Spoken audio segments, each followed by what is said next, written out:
प्रणाम, मैं हूं हिमांशु द्विवेदी और स्वागत है आपका हमारी खास पेशकश चर्चा में। 11 साल पहले जब देश के प्रधानमंत्री के तौर पर नरेंद्र मोदी जी के द्वारा बागडोर संभाली गई थी तो कई क्षेत्रों में अप्रत्याशित सफलता की उम्मीद बांधी गई थी। उनमें से एक क्षेत्र था नक्सली आतंक। नक्सली आतंक के यह देश लगातार परेशान था।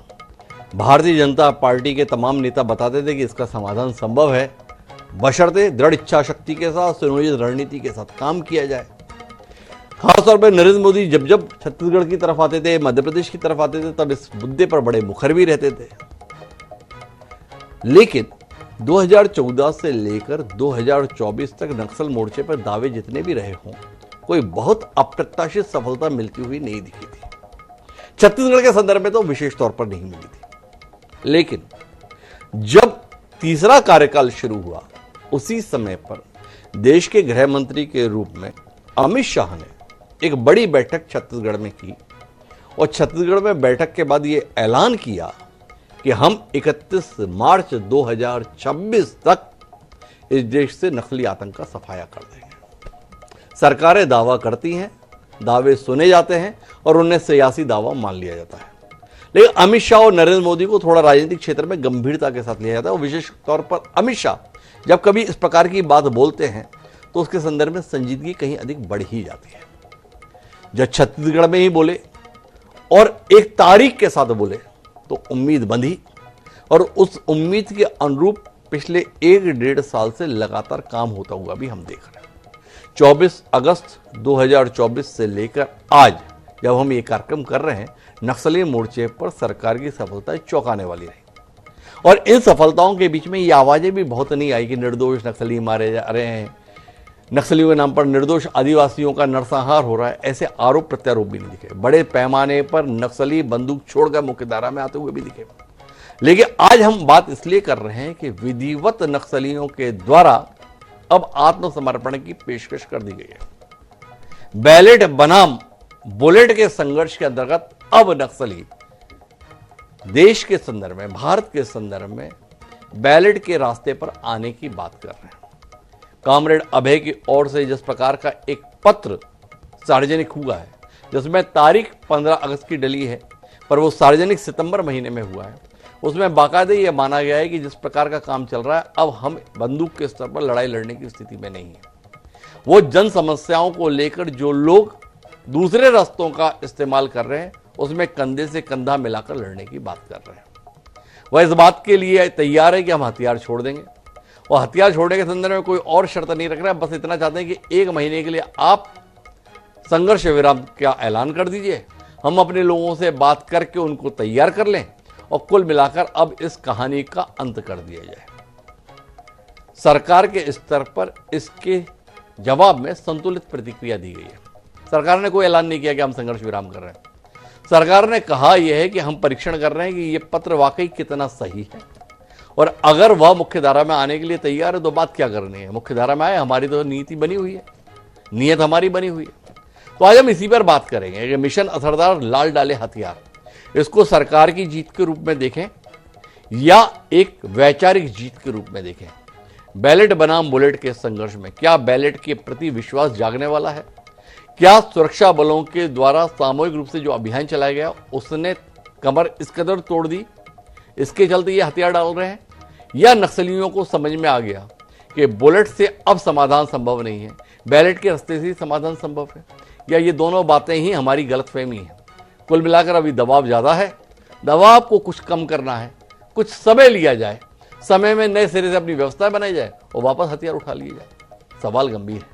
इन सवालों के ही उत्तर खोजने की कोशिश आज हम इस चर्चा में करेंगे। हमारे साथ इस विमर्श का हिस्सा बनने के लिए 5 खास मेहमान हैं। हमारे साथ डॉक्टर विमल चोपड़ा जी हैं, जिस भारतीय जनता पार्टी के नेतृत्व में ये सफलता मिलती दिख रही है उसके प्रखर प्रवक्ता हैं विमल चोपड़ा जी, पूर्व विधायक है, वो हमारे साथ है। हमारे साथ धर्मराज महापात्रा जी हैं। नक्सली जिस विचार के साथ जुड़े माने जाते हैं, मतलब कम्युनिज्म के संदर्भ में, उस कम्युनिज्म का एक बड़ा विचारवान चेहरा है धर्मराज महापात्रा। माओवादी नहीं है पर मार्क्सवादी जरूर है, वामपंथी विचारों में यकीन रखते हैं। वो इस घटनाक्रम को किस दृष्टि से देख रहे हैं जानने में हमारी दिलचस्पी है। हमारे साथ में इस चर्चा का हिस्सा बनने के लिए डीएम अवस्थी साहब हैं। नक्सल मोर्चे पर तकरीबन डेढ़ दशक के संघर्ष का इतिहास डीएम अवस्थी के हिस्से में भी है, चाहे वो इंटेलिजेंस चीफ के रूप में रहे हों, डीजी स्पेशल नक्सल ऑपरेशन रहे हों, या छत्तीसगढ़ में पुलिस महानिदेशक के तौर पर उनकी सेवाएं रही हैं। नक्सलियों के खिलाफ मजबूती के साथ मैदान में जुटे रहने वालों में एक अग्रणी नाम दुर्गेश माधव अवस्थी का रहा है, वो हमारे साथ है। हमारे साथ में विकास उपाध्याय जी हैं, कांग्रेस पार्टी का तेज तर्रार चेहरा है। जब 5 साल भूपेश बघेल की सरकार थी, संसदीय सचिव की भूमिका में विकास उपाध्याय जी थे।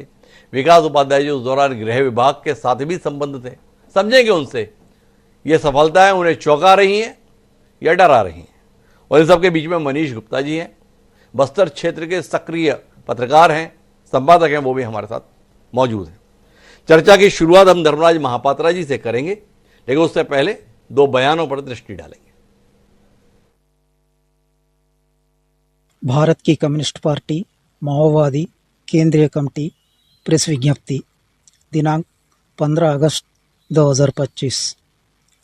हथियारबंद संघर्ष को अस्थायी रूप से त्याग कर भारत की उत्पीड़ित जनता की समस्याओं का निराकरण के लिए जन संघर्षों में भाग बनेंगे। भारत के माननीय प्रधानमंत्री, गृहमंत्री, माओवादी आंदोलन से प्रभावित राज्यों के मुख्यमंत्री एवं गृहमंत्री शांति वार्ता के प्रति सानुकूल रवैया अपनाने वाले सत्ता एवं तमाम विपक्ष पार्टियों के नेतागण शांति जो भी है स्थिति, इस पत्र के ऑथेंटिसिटी के चेक करने के बाद ये देख लेंगे कि अगर इसमें ऑथेंटिक होता है तो माननीय केंद्रीय गृह मंत्री जी अमित शाह जी, माननीय विष्णुदेव साय जी और वरिष्ठ हमारे नेतृत्व इस विषय पर जरूर सकारात्मक निर्णय लेंगे। अगर ये हथियार छोड़कर आगे आते हैं तो बात की ही जा सकती है।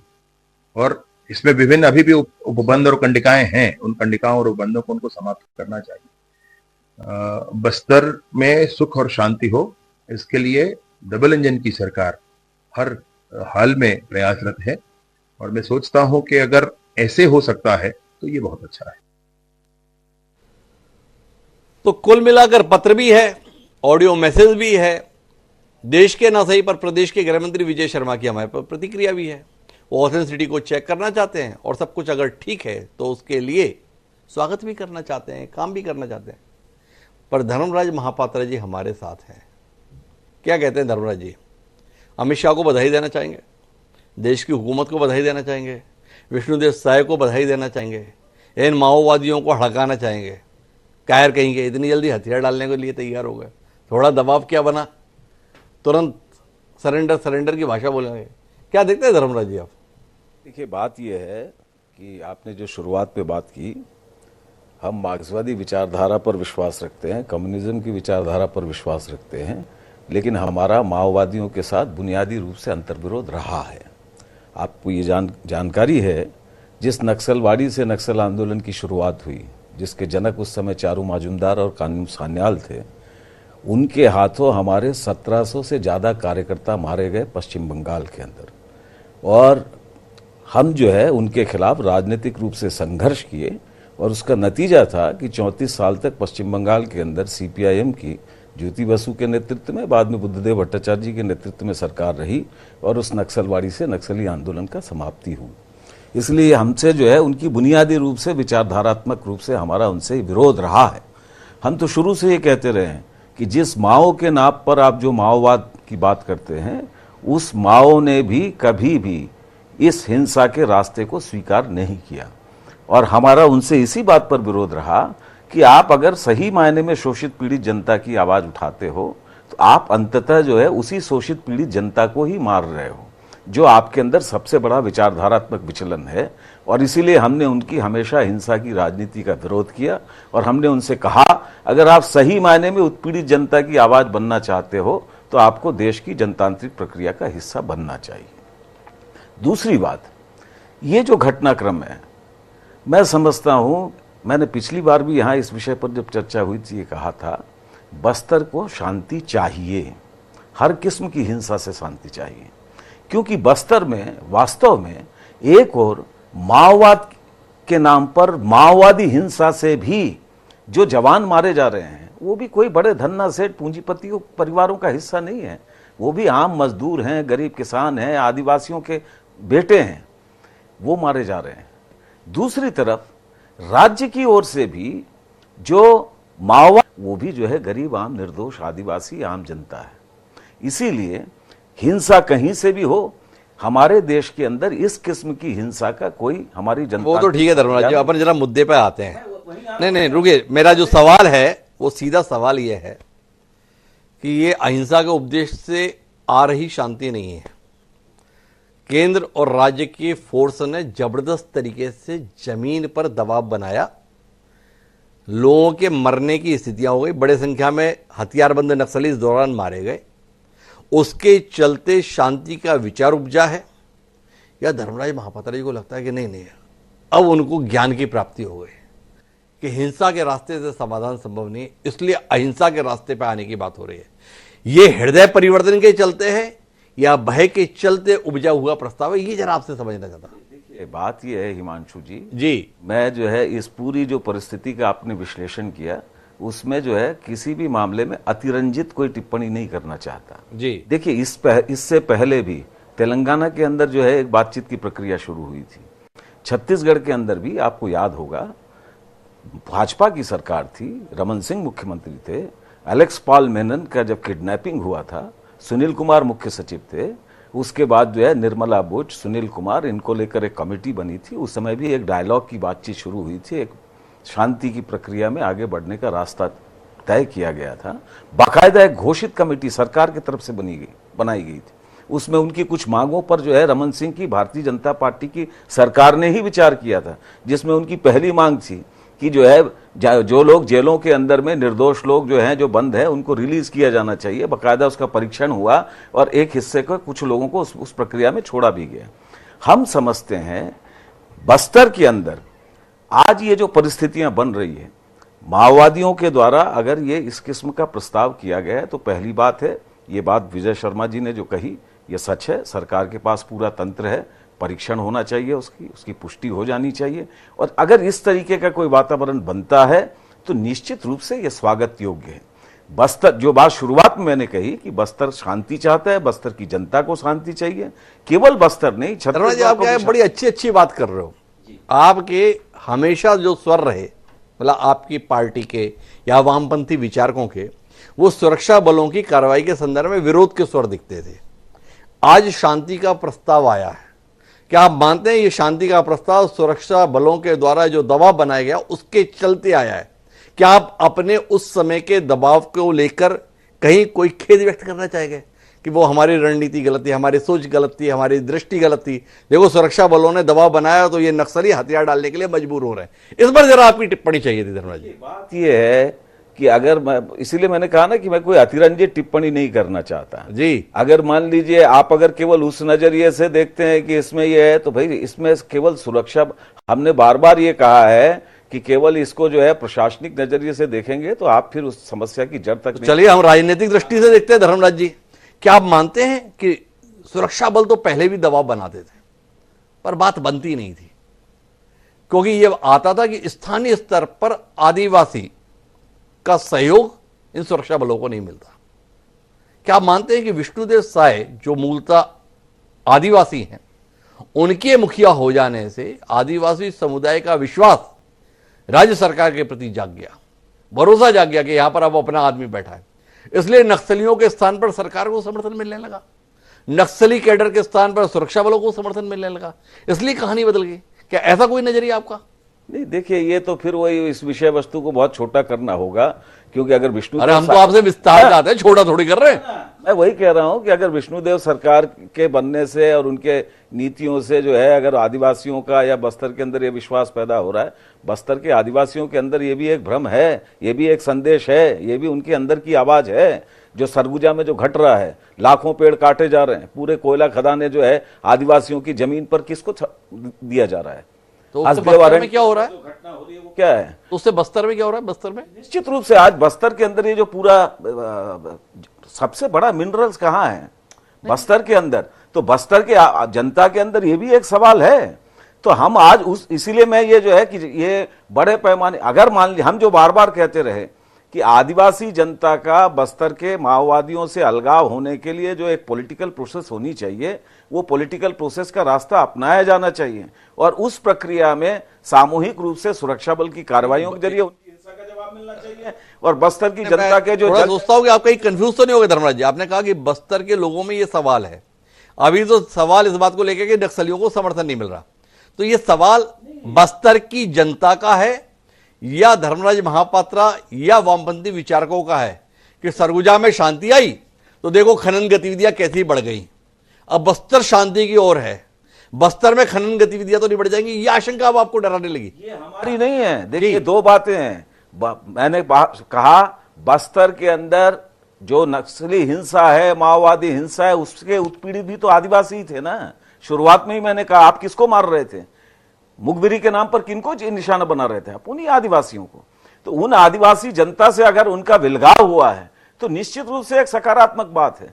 लेकिन उसी बस्तर के अंदर आदिवासी जनता के अंदर यह भी एक सवाल है, आप अगर जाएंगे तो, कि जो हालत ये एक सवाल है, ये धर्मराज जी का कहना है। लेकिन मेरे साथ में सत्तारूढ़ दल के प्रवक्ता, आदिवासियों का भी सवाल, सत्तारूढ़ दल के प्रवक्ता डॉक्टर विमल चोपड़ा है। क्या कहते हैं विमल जी? नक्सलियों का प्रस्ताव, आप स्वयं भी अचंभित हैं, प्रस्ताव है भी कि नहीं है? वो विजय शर्मा जी कह रहे हैं जरा परीक्षण करेंगे, अपनी सफलता पर आपको भरोसा नहीं हो रहा, वजह क्या है? ऐसा है जी, पहले भी इस प्रकार की बातें बहुत सारी आती रही है। नक्सलियों ने कई बार इस प्रकार के प्रस्ताव दिए हैं कि हम वार्ता चाहते हैं, लेकिन वार्ता के नाम पर वो जो समय मांगते हैं, वो ऐसा लगता है कि उनके द्वारा एक प्रकार से धोखा देने की पद्धति है कि वो जो आक्रमण सरकार की तरफ से हो रहा है, सुरक्षा बलों की तरफ से हो रहा है, उससे संभल जाए और वो प्रति आक्रमण करें। तो इस प्रकार सरकार इस भुलावे में अब नहीं आ सकती और सरकार इस बात के लिए तैयार है। वार्ता के लिए सरकार ने कब मना किया है? सरकार की नीति बनी है, अपनी का नियत बनी है, वो एक माह का समय क्यों मांग रहे हैं ये समझ नहीं आ रहा है। यदि आपको प्रस्ताव देना था तो आप पहले चर्चा कर लेते अपने केडर से और फिर प्रस्ताव देते कि हम इस दिन जो है अपने हथियार रख रहे हैं और आपकी नीतियों के अनुसार और देश के संविधान पर विश्वास करते हुए हम जो है इस देश के आम लोगों के साथ, इस देश की जनतांत्रिक व्यवस्था के साथ चलना चाहते हैं। नहीं विमल जोड़ा जी, थोड़ा अंतर है। पहले जो प्रस्ताव आते थे और इस बार के प्रस्ताव में एक नीतिगत निर्णय साथ में घोषित किया गया है कि हम हथियार छोड़ने के लिए तैयार हैं। क्या कहते हैं आप? देखिए, ये एक अच्छी बात है कि वो एक कदम थोड़ा सा आगे बढ़े हैं, लेकिन सरकार जानती है और हम सब जानते हैं जो यहाँ बैठे हैं कि लगातार नक्सली जो है अपने आप को संभालने के लिए सरकार को धोखा देने का प्रयास करते रहा है कि इस प्रकार से एक समय मांग लिया जाए और उसके बाद संभल करके स्थिति जो है अपने पक्ष में की जाए। लेकिन सरकार अब ये जानती है कि इस प्रकार के धोखे में रहना जो है वो अपने ऑपरेशन को कहीं ना कहीं कमजोर करना है और सरकार ने जिस नियत के साथ, जिस दृढ़ता के साथ अभी इन 1.5-2 सालों में कार्रवाई की है वो शायद एक मिसाल है। और अमित शाह जी ने जो समय कहा है कि मार्च 26 तक हम जो है नक्सलवाद देश से खत्म करेंगे और छत्तीसगढ़ उसमें एक बहुत बड़ा हिस्सा है और छत्तीसगढ़ में जिस प्रकार की कार्रवाई हो रही है और नक्सलियों की समझ टूटी है, जो प्रश्न आपने किया कि ये उनका हृदय परिवर्तन है या दबाव है, हृदय परिवर्तन होता तो वो तत्काल नक्सल लोग जो हैं वो अपने हथियार रखते और आ जाते हैं कि समर्पण हमने किया है, आपकी नीति है, जनतांत्रिक व्यवस्था में है। लेकिन उनका ये हृदय परिवर्तन नहीं है, ये सरकार का दबाव है। मैं धर्मराज जी से भी पूछ रहा था, जो ये परिस्थिति बन रही है सुरक्षा बलों के द्वारा की गई कार्रवाई का नतीजा है या स्थानीय स्तर पर नक्सलियों को मदद मिलना बंद हो गई विष्णुदेव साय के रूप में एक आदिवासी के मुख्यमंत्री बनने के कारण? दोनों में से क्या ज्यादा महत्वपूर्ण कारक है विमल जी? दोनों जो है एक अपने आप में दोनों कारगर नीति रही है सरकार की कि पहली बार छत्तीसगढ़ में एक आदिवासी व्यक्ति मुख्यमंत्री बना है और पहली बार सरकार ने चुनौती मानते हुए नक्सलवाद को समाप्त करने की दिशा में अपना प्रयास केंद्र और राज्य सरकार दोनों ने बहुत जिसको कहेंगे दृढ़ता के साथ किया है। आपको कितना अपराध बोध आया इस संदर्भ में? जब छत्तीसगढ़ राज्य का गठन हुआ था तब से ही आदिवासी मुख्यमंत्री की बात हो रही थी। 2003 में भारतीय जनता पार्टी को स्पष्ट बहुमत मिला, तब से आदिवासी मुख्यमंत्री की बात चल रही थी। उस बात को गंभीरता से लेने में आपने पूरे 21 साल लगा दिए। 2023 के अंत में आप उस मांग को पूरा किए और एक आदिवासी को मुख्यमंत्री बनाए। क्या आपको नहीं लगता यह दिन 20 साल पहले भी आ सकता था, अगर आपने छत्तीसगढ़ को स्पष्ट जनादेश आने पर आदिवासी मुख्यमंत्री दे दिया होता? कितना अपराध बोध है आज आपको इस बात को लेकर विमल चोपड़ा जी? हमने उस समय आदिवासी मुख्यमंत्री क्यों नहीं दिया? नहीं, कोई अपराध बोध भारतीय जनता पार्टी को नहीं है। देखिए, 2014 में मोदी जी की सरकार बने और तब से जो है नक्सलवाद को लेकर के एक हमारी नीति जो रही है, चाहे वो भारतीय जनता पार्टी की नीति रही हो, उस पर उस सरकार ने काम किया। बीच में कांग्रेस की सरकार आई और आपने देखा भी होगा कि कांग्रेस की सरकार की एक प्रकार से सहानुभूति की नीति जो है वो नक्सलियों के साथ थे। और उन 5 वर्षों में केंद्र सरकार को वैसा सहयोग नहीं मिल पाया जैसा मिलना चाहिए था। लेकिन अनेक परिस्थितियां रहती है, कई प्रकार की स्थिति रहती है कि कौन हमारे प्रदेश में भारतीय जनता पार्टी का नेता बनेगा और प्रदेश का नेतृत्व करेगा। लेकिन अब लगा सरकार को कि आज जो है भाई 2019 से 24 के बीच में भले ही कांग्रेस की सरकार थी, 2014 से लेकर 2019 तक तो भाजपा की सरकार थी ना, तब क्यों नहीं सफलता मिली? आपको ये स्वीकारने में इतनी परेशानी क्यों हो रही है? ये विष्णुदेव साय को श्रेय देने में कोई दिक्कत है क्या विमल चोपड़ा जी? आपको नहीं लगता कि विष्णुदेव साय का होना नक्सल मोर्चे पर सफलता का बड़ा कारक है? या आपको लगता है नहीं ये गलत है, विष्णुदेव साय इतना बड़ा मैटर नहीं है? नहीं, विष्णुदेव साय जी एक आदिवासी चेहरा है और उनके साथ वैसा विश्वास जागृत हुआ है, इसमें कोई दो मत नहीं है जी। लेकिन सरकारों ने अपनी दृढ़ता के साथ जो है काम किया है। लेकिन एक समय भी आता है जब सफलता मिलती है, क्योंकि उस समय नक्सलवाद अपने चरम पर था। जब हम देखेंगे यहाँ मेरे ख्याल से 2085-86 में जो है ये नक्सलवाद प्रारंभ हुआ था और उस समय कांग्रेस की सरकार यदि चाहती तो उसको खत्म कर सकती थी, लेकिन उस समय उन्होंने पनपने दिया और ये तेजी से पनपते हुए जो है जब छत्तीसगढ़ बना तो विरासत में जो है छत्तीसगढ़ को नक्सल की समस्या मिली, नक्सलवाद की। रमन सिंह जी ने भी बहुत प्रयास किया, अच्छा प्रयास किया, राजनीतिक वार्ता भी उन्होंने चालू की और जो हमारे सुरक्षा बलों के साथ जो है वो भी कार्रवाई और बस्तर का विकास। अब देखेंगे, मैं कई लोगों से पूछता हूँ कि आप यदि दंतेवाड़ा नारायणपुर चले जाएंगे तो वहां का विकास जो है मैदानी इलाके से ज्यादा अच्छा विकास है। कुल मिलाकर विमल चोपड़ा जी असमंजस में है, किसको श्रेय दें किसको श्रेय ना दें, दुविधा है, दिक्कत बहुत है। और मेरे साथ में मनीष गुप्ता जी भी हैं और डीएम अवस्थी जी भी हैं। ये बस्तर के राजनीतिक हालात जान लेते हैं और फिर प्रशासनिक बात के लिए डीएम अवस्थी से आपके पास आएंगे। क्या मनीष जी, क्या हालात है बस्तर के संदर्भ में? सरकार को तो अभी परीक्षण करना है, ये पत्र फर्जी तो नहीं है, ऑडियो मैसेज फर्जी है कि नहीं है, पर बस्तर क्या महसूस कर रहा है? नक्सलियों का दम फूल गया, हथियार छोड़ना ही विकल्प रह गया है। सांस छोड़ें या हथियार छोड़ें, हालात ऐसे बन गए, तय बात है हथियार ही छोड़ देंगे।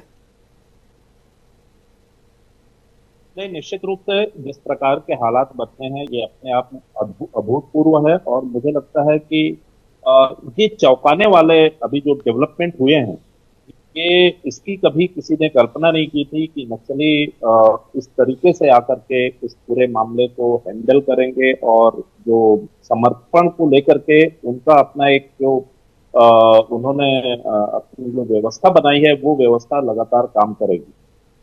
ये कहना बिल्कुल भी मुझे लगता है गलत नहीं होगा कि जिस तरीके से 2014 के बाद केंद्र सरकार ने नक्सलियों के खिलाफ जो है वो एक रणनीतिक अभियान शुरू किया था।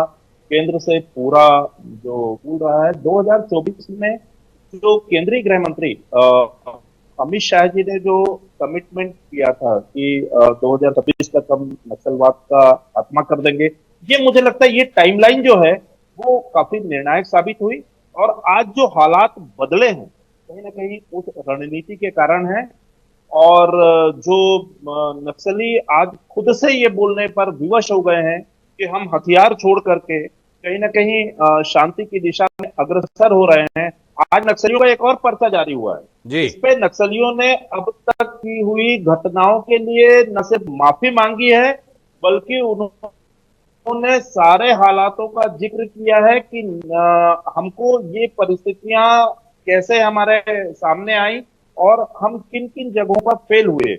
उस नए पत्र में ये जरूर स्पष्ट किया है उन्होंने कि जो नक्सली चीफ जो है सेंट्रल कमेटी के सेक्रेटरी जो पिछले दिनों अबूझमाड़ में डीआरजी के साथ मुठभेड़ में मारे गए थे, उन्होंने जो शांति की प्रक्रिया शुरू की है उस प्रक्रिया को हम आगे बढ़ा रहे हैं, क्योंकि हमारे साथी लगातार कम हो रहे हैं और जिस तरीके से बस्तर का जंगल रक्त रंजित हो रहा है हम उसको रोकना चाहते हैं।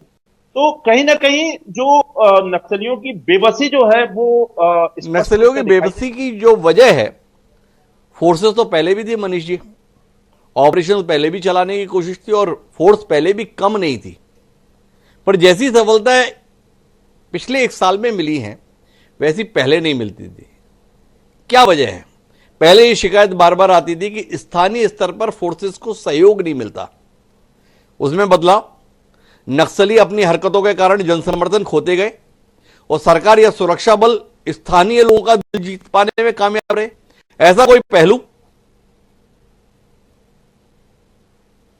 नहीं, देखिए तीनों बातें हैं। देखिए नक्सलवाद के खिलाफ जो लड़ाई है वो कहीं एक पक्ष के या एक एंगल से नहीं लड़ी जा सकती। जिस तरीके से केंद्र सरकार ने या केंद्रीय गृह मंत्री ने जो कमिटमेंट दिया, ये अपने आप में मुझे लगता है ये गेम चेंजर साबित हुआ नक्सलियों के खात्मे के लिए। दूसरी बात जो है, केंद्र सरकार ने कहीं ना कहीं जो स्टेट और सेंट्रल की फोर्सेस के बीच में जो कोऑर्डिनेशन रहा, उस कोऑर्डिनेशन को उन्होंने मजबूत बनाया। तीसरा जो है, सरकार ने समानांतर जो विकास की प्रक्रिया शुरू की, नियत नेल्ला नार योजना जो उन्होंने शुरू की, उसके माध्यम से कहीं ना कहीं जनता का विश्वास भी अर्जित किया।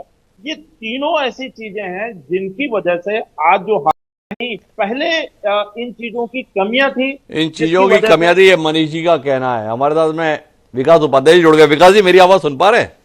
सर मैं सुन रहा हूँ, माफी चाहता हूँ भैया, बहुत बड़ा देर से जुड़ा, आपकी आवाज सुन रहा हूँ। तो विकास जी, बस जानना यही था, नक्सली हथियार छोड़ने को हो गए तैयार, कितने परेशान है आप?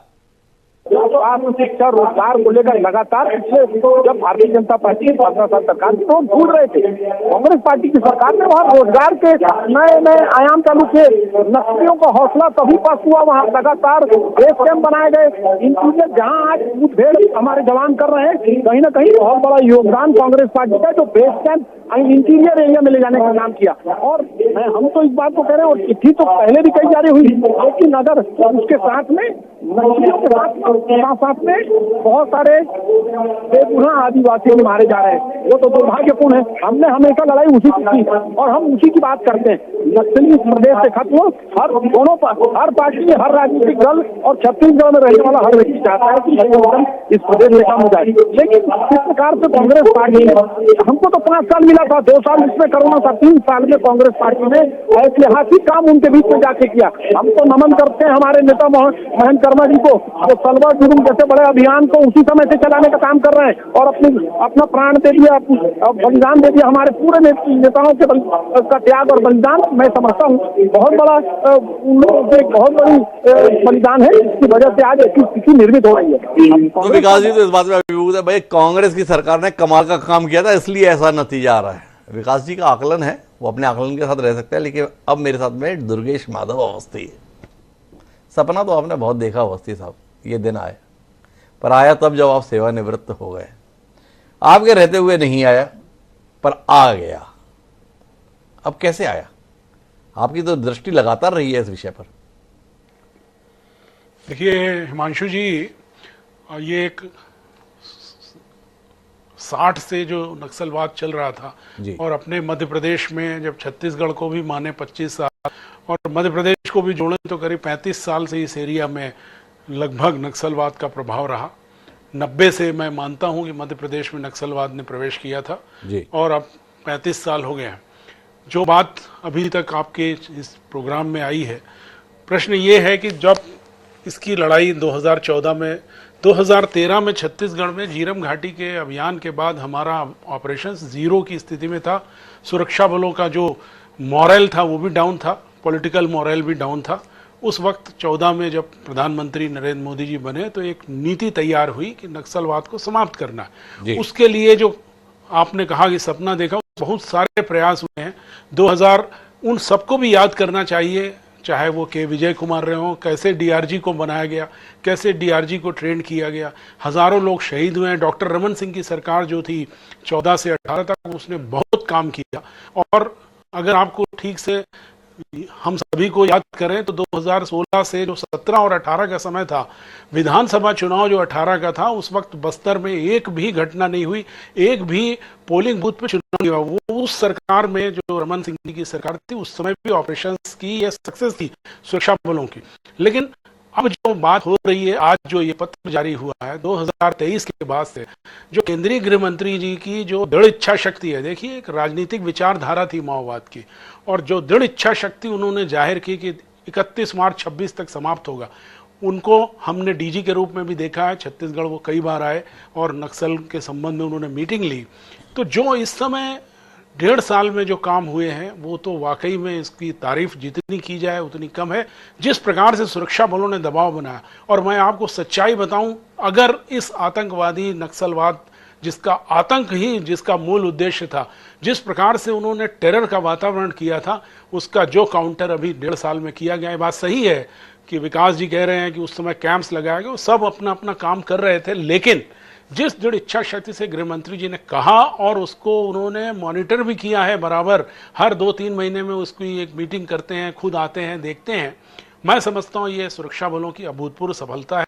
इसमें समन्वय, राज्य सरकार का सहयोग, इंटेलिजेंस की मशीनरी, और इसके साथ साथ जो आपने एक प्रश्न रखा कि जनता का विश्वास बढ़ा है। एक समय था जब लोग, जनता सुरक्षा बलों पर आरोप लगाती थी कि बलात्कार हो रहे हैं, मारे जा रहे हैं। आज ये हाल है कि जहां जहां सुरक्षा बलों के कैंप हैं, वहां जनता उनके साथ है, हमें अंदर जाने में मदद मिल रही। इस प्रकार से जो सफलता है उसका श्रेय वास्तव में यदि किसी को दिया जाना चाहिए, और जो हमारा सपना था, भले देखिए जो भी पेड़ लगाता है वो ये नहीं सोचता कि फल मैं ही खाऊंगा। अगर भारत नक्सल मुक्त होगा, अगर छत्तीसगढ़ नक्सल मुक्त होगा, मैंने भी बहुत सालों तक काम किया है और नक्सलवाद में भी काफ़ी काम किया है।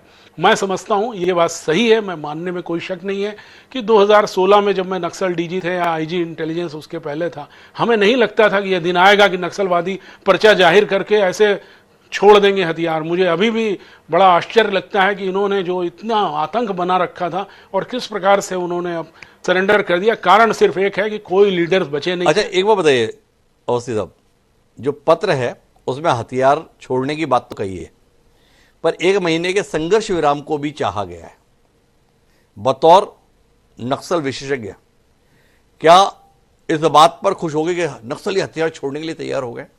संघर्ष विराम के प्रस्ताव को स्वीकार तो दूर, विचार भी करना चाहिए, या आपका अभिमत है कि जब छोड़ना हो तब हथियार छोड़े, अभियान तो चलते रहना चाहिए? देखिए, मैं इसमें बहुत स्पष्ट बात है। केंद्रीय गृह मंत्री जी ने अभी 3-4 दिन पहले जब ये गरियाबंद में बालकृष्ण मारे गए तो उन्होंने पहले भी ट्वीट किया था। उसके कुछ दिनों पहले बस्तर आए थे, तब भी उन्होंने कहा था कि भाइयों जो भी आपको सरेंडर करना है तो कर दीजिए। भाइयों कहा उन्होंने, मैंने वो देखा है, आपने भी देखा है जी, कि आप सरेंडर कर दीजिए। नहीं, अभी जो ट्वीट था लेटेस्ट उसमें भी लिखा अब नहीं तो बचे खुचे भी मारे जाएंगे। तो ये स्पष्ट है, आपको शांति वार्ता की और ये हथियार रखने की कोई जरूरत नहीं। हथियार छोड़िए। सुजाता ने जैसे सरेंडर किया है, कॉमरेड सुजाता एक बहुत बड़ा नाम है, बालकृष्ण के मारे जाने के दूसरे दिन उन्होंने सरेंडर किया है। किशन जी की पत्नी थी, वो एक बहुत बड़ा नाम छत्तीसगढ़ के संदर्भ में था, जिसने बड़े अभियानों को नेतृत्व किया, उसने सरेंडर कर दिया। तो सबको कर देना चाहिए। इसमें बातचीत और ये तो एक बेकार की भुलावा देने की बात है। आत्मसमर्पण नीति है केंद्र की, राज्य की, आप सरेंडर करिए और आराम से शांति में आ जाइए। इतना जो चिट्ठी लिखा है उसका सार यही है। हताशा है तो उसको स्वीकार करके और भारत के संविधान में विश्वास रखते हुए और आ जाइए। अब काहे के लिए अब एक आशंका पर और बात करनी है आपसे। दबाव बहुत बन गया, या तो मारे जाओगे या हथियार छोड़ जाओगे। नीति भी बढ़िया दी हुई है, चाहे जितने अपराध किए हो मुक्त जीवन जीने का अवसर उपलब्ध करा रहे हैं। इस नीति के दुरुपयोग की कोई आशंका दिखती है क्या? और से आप देखिए, ये जब ये समर्पण नीति बनी थी और लागू की गई छत्तीसगढ़ में भी, तो ये इस बारे में पहले भी ये बात हुई थी कहीं ऐसा नहीं हो इसका दुरुपयोग हो जाए। लेकिन हमने एक प्रयोग देखा कि समर्पित नक्सलियों को जहां लगाया गया, खास करके बहुत से लोग डीआरजी में आए, उन्होंने जिस बसवा राजू के साथ कभी काम किया था उसी बसवा राजू को डीआरजी ने मार गिराया। तो ये लगता है कि जो लोग उसमें गए थे वो एक विचारधारा से प्रभावित होकर गए थे, विचारधारा ही समाप्त हो रही है। तो फिर अब उनको भी मालूम है कि क्रांति का रास्ता न केवल नक्सलियों को पता है, बल्कि जो केंद्रीय उनकी कमेटी है वो कनु सन्याल, और अभी वो वाला समय अब खत्म हो गया, विचारधारा भी 60 के बाद से बुढ़ी हो गई है, अब वो नहीं लड़ सकती भारत सरकार, वो नहीं लड़ सकती, ये सीधा कहना है। तो मैं वापस आता हूं धर्मराज जी, एक शांति के हालात बने, नई क्रांति के संदेश आपके स्वर से दिखाई देने लगे। बस्तर में भी शांति हुई नहीं है, एक नए आंदोलन को हवा देते हुए आपकी आवाज़ सुनाई दे रही है। वस्तुतः बस्तर में शांति की अभिलाषी है या कहीं ना कहीं कुछ ना कुछ आग जलती रहनी चाहिए, इस बात की अभिलाषी है आप? बस्तर में शांति नहीं आई, खनन, औद्योगिक विस्तार और इसके लेके बस्तर का आदिवासी परेशान है, वहां पर सवाल है, ये आवाजें आपकी आने लगी। मंशा क्या है? कुछ समय शांति के साथ भी वहां पर सांस लेने दी जाएगी, या इधर शांति हुई नहीं उधर अगली अशांति के लिए तैयार है? देखिए, बात यह है हिमांशु जी, बस्तर में ये शांति के लिए अगर आप तो ऐसे हमको पेश कर रहे हैं मानो हम ही सरकार हैं, अगर हमारे हाथ में रहता तो बस्तर में अगर शांति, सही मायने में स्थायी शांति चाहते हैं, बातचीत होनी चाहिए। लेकिन साथ ही ये भी समझ जाना चाहिए आपको, ये जो आपने कहा ना, आग हम नहीं लगाते, आग सरकारें लगाती है जी। अगर आज सरगुजा जल रहा है तो उसके लिए अगर कोई जिम्मेदार है तो आदिवासी मुख्यमंत्री विष्णुदेव साय है। हजारों आदिवासियों की जो जंगल कटाई हो रही है उसके लिए हम जिम्मेदार नहीं है जी, विष्णुदेव साय की सरकार जिम्मेदार है। अगर बस्तर के अंदर स्थायी शांति की बात हो रही है और नगरनार के लिए जिन आदिवासियों ने जमीन दी, उन आदिवासियों के जमीन पर बनी हुई संपत्ति जो है उसको अगर निजीकरण करके जो है चंद बड़े औद्योगिक घरानों के हाथों में सौंप दिया जाएगा, तो वो जो है उन्हीं आदिवासियों के बीच से अगर विरोध के स्वर उभरेंगे तो उसकी भी जिम्मेदार सरकारें होगी। बुनियादी बात क्या है? बुनियादी बात यह है कि ये जो घटनाक्रम हो रहा है एक सकारात्मक बात है, इसका स्वागत होना चाहिए। और हम तो जो समझते हैं कि बस्तर को निश्चित रूप से शांति चाहिए, हर किस्म की हिंसा से शांति चाहिए, और राज्य की सरकार जो है जो भी है इस मामले में पहल करे, आगे बढ़े, बस्तर के अंदर ये शांति बहाल हो, हम ये चाहते हैं। और उसी रोशनी में हमने ये कहा शांति चाहिए, स्थायी शांति चाहिए, शांति चाहिए, स्थायी शांति चाहिए। लेकिन धर्मराज महापात्र जी डरा देते हैं, और डरा देते हैं तो विमल चोपड़ा जी से पूछने के लिए मजबूर हो जाते हैं। ये विमल चोपड़ा जी, ये शांति लाने की कोशिश किस लिए है? वहां के आदिवासियों की बेहतरी के लिए है या कुछ सेठों की तिजोरी भरने के लिए है? धर्मराज महापात्र जी को लगता है अभी सरगुजा में खनन गतिविधियां बड़े तेज स्तर पर आपने चला दी, वहां के हजारों आदिवासियों के लिए संकट खड़ा हो गया है, अब बस्तर के आदिवासी भी उस संकट का शिकार हो जाएंगे, कोई शांति आने जा रही है? क्या कहते हो विमल चोपड़ा जी? अब धर्मराज जी कम्युनिस्ट पार्टी से है और पश्चिम बंगाल में कम्युनिस्ट पार्टी की सरकार रही अनेक सालों तक। क्या स्थिति है वहां? आपने क्या क्या किया वहां? क्या स्थिति हो गई पश्चिम बंगाल की? आप जो है जो चीजें है नहीं, और उसमें यानी इसका मतलब यह है कि बस्तर में कभी शांति से नहीं आना चाहिए, खनन हो जाएगा, उत्खनन हो जाएगा। आप ये बताइए, जब भूपेश बघेल जी की सरकार थी तब भूपेश बघेल जी ने कहा था कि बिजली चाहिए तो पेड़ कटेंगे, उसको आप नहीं कह रहे हैं उनको। आप सिर्फ जो है भारतीय जनता पार्टी को बदनाम करना चाहते हैं, विष्णुदेव साय की सरकार को बदनाम करना चाहते हैं, इसलिए आपके बस्तर में शांति ना आए कि खनन होगा वहां। भाई देखिए, विकास आप है, आपकी भी बहुत बड़ी पार्टी है, चले जाइए आप बस्तर में विकास कीजिए, रोजगार दीजिए लोगों को। सिर्फ सरकार का काम तो नहीं है रोजगार देना, आप भी कुछ कीजिए वहां पे। लेकिन जब सरकारें करती है तो आप बेकार की आशंका पहले व्यक्त करते हैं। जिस समय यदि उत्खनन होगा, जिस समय यदि होगा, उस समय जाके आप विरोध कीजिए। लेकिन इसका मतलब ये तो नहीं कि बस्तर में शांति से नहीं आना चाहिए, जंगल में शेर रहे ताकि लोग जंगल के भीतर ना जा सके। यानी आप इस प्रकार की बातें करके एक भ्रम जो है फैलाना चाहते हैं। वो भ्रम फैलाना चाहते हैं, ये कहना है। धर्मराज जी कुछ जवाब देना चाहते हैं, मैं लूंगा उनका जवाब। उससे पहले मनीष जी से जानना चाहूंगा। मनीष जी, वाकई बस्तर में इस बात को लेकर बेचैनी है, चिंता है, संदेह है, शांति की कोशिश किस लिए? बस्तर के लोगों के विकास के लिए या कुछ पूंजीपतियों के विकास के लिए?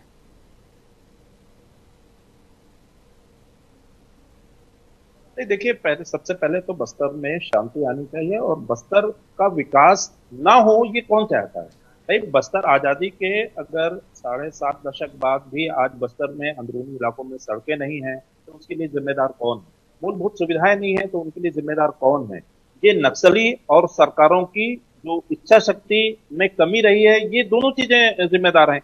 अगर बस्तर में शांति आएगी तो बस्तर के अबूझमाड़ का आदिवासी भी फुल पैंट पहन करके वो अपनी जो जरूरतों की पूर्ति के लिए जो है रायपुर भी जाएगा, दिल्ली भी जाएगा। वहां के लोगों को उच्च शिक्षा मिलेगी, वो कहीं ना कहीं अधिकारी बनेगा या किसी न किसी सरकारी नौकरी में जाएगा। भाई, बस्तर में शांति और विकास ये दोनों मूलभूत आवश्यकताएं हैं और दोनों एक दूसरे के पूरक हैं। भाई, आज बस्तर में अगर विकास होता है या बस्तर में औद्योगिक खनन होता है तो उससे लोगों को आपत्ति क्यों? भाई, बस्तर के संसाधनों का उपयोग अगर बस्तर में हो रहा है, बस्तर के लोगों को रोजगार मिल रहा है, बस्तर के लोगों की उन्नति हो रही है, तो मुझे लगता है वो तो होगी। भाई, रायपुर में अगर इस प्रकार की घटनाएं हो रही हैं या रायपुर में इस प्रकार की जो डेवलपमेंटल एक्टिविटी हो रही है, उसका विरोध क्यों नहीं हो रहा है? सिर्फ आदिवासी इलाकों में नहीं होना चाहिए विकास? मुझे लगता है ये दोनों विरोधाभासी चीजें हैं। ये विरोधाभासी चीजें हैं। धर्मराज जी, कुछ कहना चाहेंगे? क्यों चाहते हो आप आदिवासी पत्ते लपेट कर ही जिंदगी गुजारे और रायपुर में बैठा हुआ व्यक्ति फर्राटेदार गाड़ी में दौड़ लगाता हुआ दिखे? क्यों चाहते हैं आप ऐसा? नहीं, देखिए, हम तो वही चाहते हैं जो मनीष जी ने कहा। मनीष जी ने जो बात कही ना कि इतने सालों से अगर बस्तर के अंदर अगर विकास से बस्तर अछूता रहा तो उसके लिए जिम्मेदार कौन है? नक्सली भी हैं, तमाम सरकारें भी जिम्मेदार हैं। तो विकास का जो पैमाना है वो क्या होगा? आदिवासियों के संसाधनों का इस्तेमाल करते हुए अगर आदिवासियों का जीवन उन्नत मिले, वही विकास असली विकास है। तभी जो है उन आदिवासियों के जीवन के अंदर भी विकास होगा और तभी हम जिस देश के विकास की परिकल्पना करते हैं वही उसका भी विकास होगा।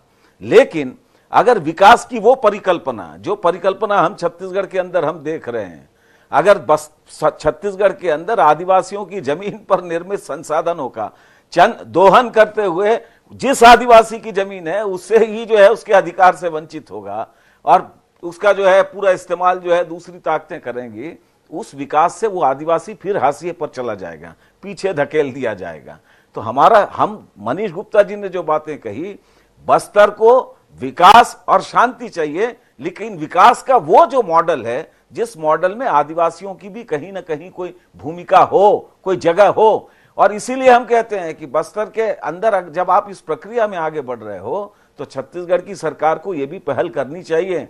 हमारे मित्र जो है चोपड़ा जी ने कहा, चोपड़ा जी, हम भूपेश बघेल जी की सरकार के दरमियान भी उनकी इस कदम का उसी मुखरता के साथ प्रतिरोध करते रहे हैं। और आपको याद होगा छत्तीसगढ़ के अंदर विधानसभा के, हमें तो इस बात का अफसोस है, भूपेश बघेल की सरकार के दरमियान छत्तीसगढ़ की विधानसभा में एक संयुक्त प्रस्ताव, सर्वसम्मत प्रस्ताव भाजपा की मदद से पारित किया गया और यह कहा गया केंद्र सरकार ने जो अनुमति दी है वो वापस दिया जाना चाहिए और ये खनन रुकना चाहिए। लेकिन आज जो है छत्तीसगढ़ के अंदर भाजपा की सरकार बनने के बाद जो है वही उसी सर्वसम्मत प्रस्ताव का उल्लंघन हो रहा है। हम भूपेश बघेल की सरकार हो या रमन सिंह की सरकार या मौजूदा सरकार, आप जो अच्छा करेंगे हम उसको अप्रिशिएट करेंगे, लेकिन अगर मान लीजिए कोई भी सरकारें रही हो, कोई भी पार्टी की सरकारें रही हो, अगर उनकी नीतियां जो है जिस जनता के लिए बनाई जा रही है उसके खिलाफ है तो निश्चित। अच्छा, एक बात बताइए धर्मराज जी, आप बात इतनी बढ़िया बढ़िया करते हो, जनता के लिए नीति होनी चाहिए, जनता के हित के लिए नीति होनी चाहिए। जिस जनता के नाम पर आप इतनी बात बोलते हो वो जनता ही तो आपके साथ नहीं दिखती। आप अपनी नीति पर विचार करने की कोई कोशिश करोगे क्या कि इतना आप जनता जनता और जनता कहते हो पर 90 सदस्यीय विधानसभा में एक आपकी नीति के साथ खड़ा हुआ व्यक्ति नहीं पहुंचता? अपनी नीति पर कुछ विचार करने की जरूरत धर्मराज जी, अन्यथा ना ले तो ना निश्चित रूप से। देखिए, बात यह है हिमांशु जी, देश की राजनीति के अंदर वामपंथी राजनीति की हैसियत या उसकी क्षमता को केवल संसदीय शक्ति से नहीं मापा जा सकता। और इसीलिए जो है हमारी छत्तीसगढ़ की विधानसभा में अगर आवाज नहीं है, लेकिन सड़कों पर जन मुद्दों पर लड़ाई में हम ही हैं। आज जो सरगुजा के अंदर वहां कौन लड़ रहा है? हसदेव अरण्य को बचाने के लिए, वहीं की आदिवासी, कि आप उसे जनता की श्रेणी में नहीं मांगेंगे? और अगर हम उनके पक्ष में खड़े होंगे और उनके सवालों को उठाएंगे तो आप क्या कहेंगे हमें? तो इसीलिए जो जन मुद्दों पर संघर्ष की आवाज है, केवल संसदीय हमारे लिए जो है, ये जो संसदीय शक्ति है वो भी हमारी संघर्ष और राजनीति को आगे बढ़ाने का एक हिस्सा है, लेकिन केवल संसद, आज पूरे हिंदुस्तान के पैमाने पर जो नीतियां चल रही है न्यूलिबरलिज्म के नाम पर, पूरे देश के संसाधनों को चंद औद्योगिक घरानों के नाम पर, अरे ये सवाल हम नहीं उठा रहे भाई, कभी मौका मिलेगा तो जी। मुरली मनोहर जोशी साहब ने आरएसएस के जितने अनुषांगिक संगठन हैं उनकी जो है अंदरूनी बैठक में आपको मालूम है, इंडियन एक्सप्रेस में एक बड़ी स्टोरी छपी, उन्होंने 70 स्लाइड दिखाकर खुद जो है विकसित भारत और अच्छे दिन की परिकल्पना की हकीकत को आरएसएस के लोगों को समझाया। तो ये केवल हम नहीं कर रहे हैं, तो उन नीतियों, जिन नीतियों से देश के अंदर ये जो असमानता और ये चरम जनता के बीच में खाई बढ़ रही है, उसके खिलाफ लड़ाई के मैदान में कौन है? मैं आखिरी दौर की बातचीत के लिए डीएम अवस्थी जी साहब के पास आता हूं, लेकिन धर्मराज महापात्रा जी, नक्सली तो अपनी नीति को लेकर हार मान ली है। वामपंथी विचारक इस देश के साथ अपना कदम ताल करने के संदर्भ में कब स्वीकार करेंगे, इस पर हम कभी फिर विस्तार से बात करेंगे। जरूरत है इस बात की कि जनता के लिए लड़ने की बात करने वाले लोग जनता के साथ के स्तर पर इतना कमतर क्यों दिखाई देते हैं। विषय है, कभी की जाएगी। पर आज आखिरी बातचीत के लिए मैं अवस्थी साहब आपके पास आना चाहूंगा। नक्सलियों के प्रस्ताव पर तुरंत प्रतिक्रिया की जरूरत या परीक्षण के नाम पर समय लेने की जरूरत? देखिए, समय तो उन्होंने मांगा है कि 1 महीने का समय दे दिया जाए जी, लेकिन मुझे ऐसा लगता है कि वो एक बेकार सी बात है। मैंने पहले भी कहा और मैं फिर दोहराता हूँ, एक स्पष्ट रूप से मार्च 26 की डेडलाइन दी गई है, उसके पहले आप सरेंडर कर दो। ये 1 महीने का हम शांति और सीज फायर की बात कहाँ से आ जाती है, जब सीधे सीधे मालूम है आप जंगल में लड़ाई लड़ रहे हैं, आप जीत नहीं सकते, स्टेट के अगेंस्ट में लड़ नहीं पा रहे हैं, आपके कैडर मारे जा रहे हैं, आपके मिलिट्री स्ट्रेटजी जनरल सेक्रेटरी जो महासचिव था वही मारा गया। तो अब आपको ये समझ जाना चाहिए कि अब आपका वो तो सीज फायर की मांग इसलिए कर रहे हैं कि हमें लोगों से बात करनी है, संवाद करना है, विचार विनिमय करना है, इसके लिए समय चाहिए। ये सेंट्रल कमेटी और जो पॉलिट ब्यूरो है उसके कितने सदस्य बचे हैं जरा देखिए। कुछ लोग जेल में हैं, कुछ लोग मारे गए हैं लगातार, और जो बचे हुए हैं वो बहुत बुजुर्ग हो गए हैं, चलना फिरना मुश्किल हो रहा है, घूम रहे हैं। तो सबकी जो ये जो अभय का जो वक्तव्य आया है, जो विज्ञप्ति आई है, ये ऐसे कोई अभय ने अकेले अपने मन से लिख दिया है, ऐसा नहीं है। ये मुझे ऐसा लगता है कि जो बड़ा कैडर है उसने विचार किया है। लेकिन मैं ये शायद सोच पा रहा हूँ कि ये पीडब्ल्यूजी की जो लोग हैं उनके मन में तो ये आ चुका है कि सरेंडर कर दें, लेकिन जो माओवाद में एमसीसी का ग्रुप था, वो जो कलकत्ता और बिहार और उस बंगाल की तरफ था, उसको भी शायद ये जोड़ना चाहते हो, इसलिए इन्होंने चिट्ठी लिखी है कि ईमेल के द्वारा करें। कुल मिला के बात ये है कि सीपीआई माओइस्ट का जो ये एजेंडा था, पीएलजीए जो मिलिट्री बटालियन या आर्म्ड रिबेलियन, ये जो है अब कहीं फेल होता दिख रहा है, इस देश में नहीं चल पाएगा। और अब सुरक्षा बलों ने मजबूती पाली है।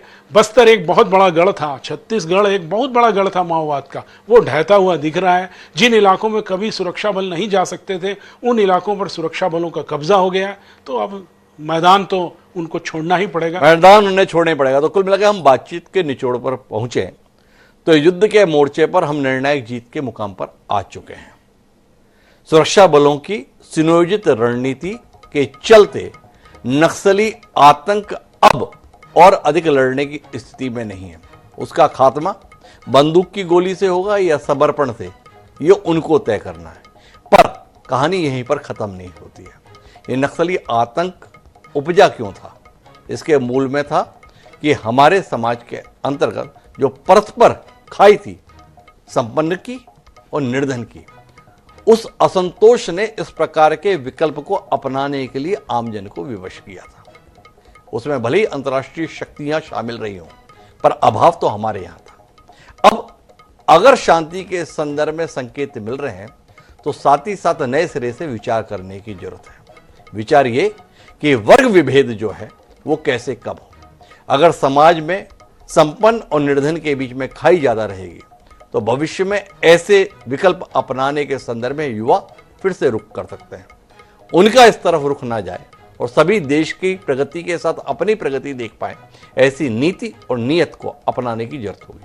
क्या सत्ता में बैठे हुए लोग ऐसी नीति और नीयत समय रहते सामने ला पाएंगे? ये सवाल है, हमें इसका इंतजार रहेगा। आप सभी मेहमानों का बहुत बहुत धन्यवाद इस विमर्श का हिस्सा बनने के लिए। आज के इस कार्यक्रम में इतना ही, दीजिए मुझे याद, सदा प्रणाम।